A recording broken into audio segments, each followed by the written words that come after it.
when we see your work with epilepsy and showing a decrease in the seizures that the two of you worked on, that research, right.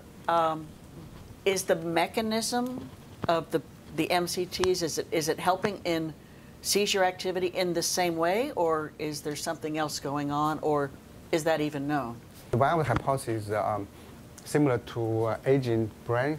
One hypothesis is the glucose metabolism issue, hypometabolism glucose in certain neurons, which causes the epilepsy.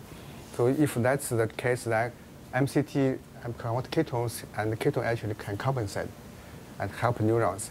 That's one hypothesis. Our hypothesis also said MCT have direct impact on the neurons to have anti-epileptic effect. So at this moment, we don't know which one is the predominant mechanism, but could be multi-mechanism, anti-epileptic mechanisms for that to help the dogs. Okay. Yeah. Brian, you did some work with the same dogs, the epilepsy dogs, but you were looking at behaviors other than seizure. You want to share a little bit about that with us? Oh, yeah, sure. So that actually was really interesting. We didn't initially propose that. That was actually proposed by Dr. Volk and other collaborators that we worked with at the Royal Veterinary College in London. And in fact, actually, through this project, we became aware that children who have epilepsy also experience behavior disorders that are associated with ADHD.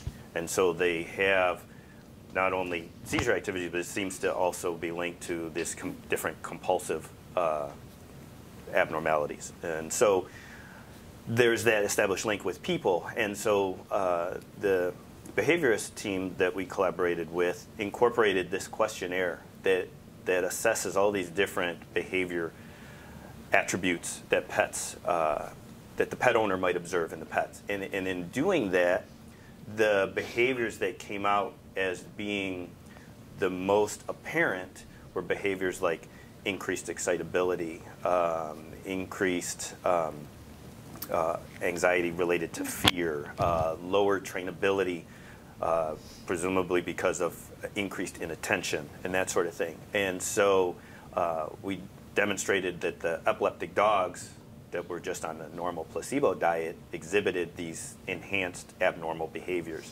And what was really kind of exciting is that 2 out of the 4 major behaviors that were associated with ADHD-like behavior in dogs were actually improved in the dogs that were on the MCT diet. So that's in line with what is also observed with people.